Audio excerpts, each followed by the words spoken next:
Today, we check out my DIY snake rack. I'll walk you through everything in detail on it. Proper Royals.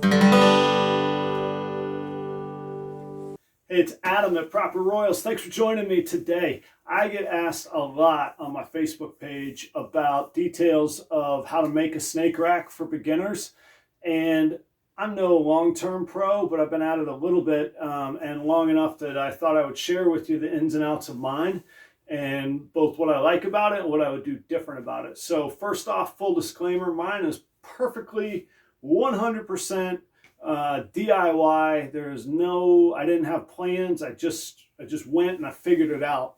So first and foremost, what was important to me was that I could clean it and sanitize it. If you've watched any of my videos, I work in restaurants and 25-year veteran of running restaurants and doing so to support my family and my career. So I take cleanliness incredibly serious, and being able to clean and sanitize these racks was of the utmost importance to me. So I spent a little bit more and used plywood. I used PVC. I did not use plywood. I did not want to use wood, plywood, particle board, even the melamine sheets that have particle board inside. I didn't want to use any part of those. This rack, I could take the thermostats off of, and I could take the heat pads out, and I can spray it down if I want to. So about once a month, I give it a really great thorough deep cleaning. I don't actually disassemble it. I use spray chlorhexidine to disinfect it, but I can clean it thoroughly. There's also a series of trade-offs in this rack. I didn't have enough,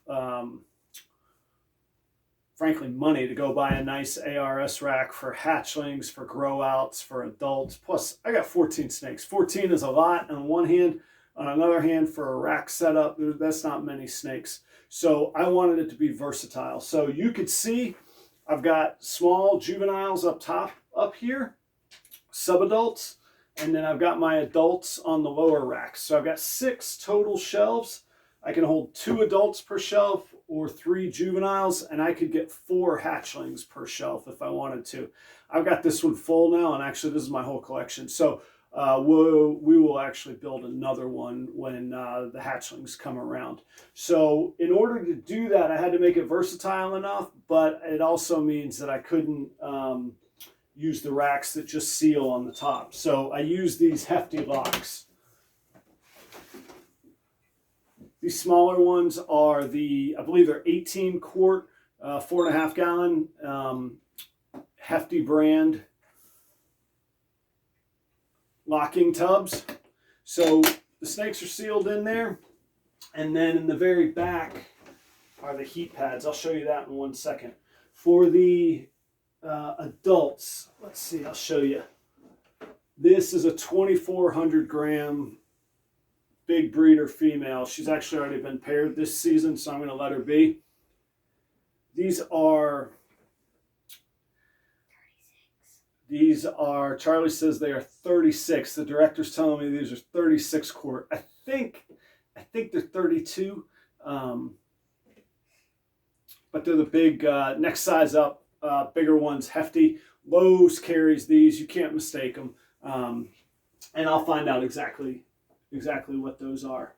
Matter of fact, let's leave this one out so I can demonstrate as well. So security of the snake, versatility of the rack. I can house many different sizes of snakes in my rack. So those were some of the trade-offs. Like I say, I don't have the nice sealed top where you can just use tubs that slide in and out. You got to take those in and out. The next part of it is the heat tape in back. Every shelf has one long strip of heat tape. I've got 2 other videos on my channel, particularly this playlist about care and keeping and all of that, and setups that show the evolution of the heat pads that I've had on this rack. They now have one strip all the way across, and all of the heat tape strips are exactly the same length and have exactly the same number of elements, so they draw exactly the same amount of heat. And that means I can put them all on the same thermostat. I use 2 thermostats, and admittedly, I'm still using the cheap ones. Maybe Santa Claus this year will bring me one of the VE models, but chances are good I will just have to work a little bit harder at work and afford a couple of the VEs. But either way, you got to have thermostats for your heat pads. And so I keep the thermostats on the side there, nicely tied up, and the cords arranged so that there's just not cords everywhere. And I do have wheels on the bottom. You can't see that, but there's casters on it. Funny enough, I suspect we're going to have some house guests that are a little bit put off by a bunch of snakes in our kind of rec room down here. So if and when the time comes, I could actually wheel this whole rack into a walk-in closet, plug it in, and it'd be fine for the duration of their visit. Not so much to hide it, just to keep them calm. You know, some people really are put off by snakes, and that's the last thing our hobby needs. So that's what I do for my rack. Otherwise, I didn't do anything real special. Everything is just squared off. I measured the height of those big tubs as I was building. You'll need a back panel. Helps to, you see it's closed off in the back there. That does 2 things I discovered. One is it helps with insulation for sure, so you're not losing heat out of the back. But the second thing it does is it keeps the whole thing from wobbling. So you need a sturdy back on it. I definitely learned that along the way. Otherwise, it's just a bunch of 90-degree angles. You can make it as complicated as you want. A lot of people use a router to drop in the heat pad or the heat tape. I really haven't experienced a need for that. Now, again, I've got a little bit of wiggle room here. So when I put the tubs in, I actually lift them and then set them.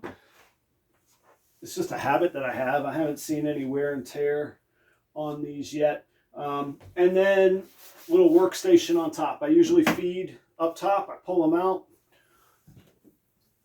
and I'll set them up here when I feed, and then have the tongs and hand them in. You can check out the feeding video that I have as well on that. And before I had it full, I used one of the shelves for storage. Now I've got a little armoire over here.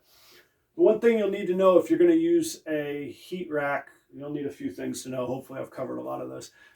One thing to bear in mind is you're going to need to make sure that the ambient temperature of your room is appropriate. And to do so, I've got actually an oil register heater that I plug in, and that is on a thermostat on this side of the rack. So I use a thermostat for that, and I use a fan to circulate the air. And this little room it's not 10 by 20.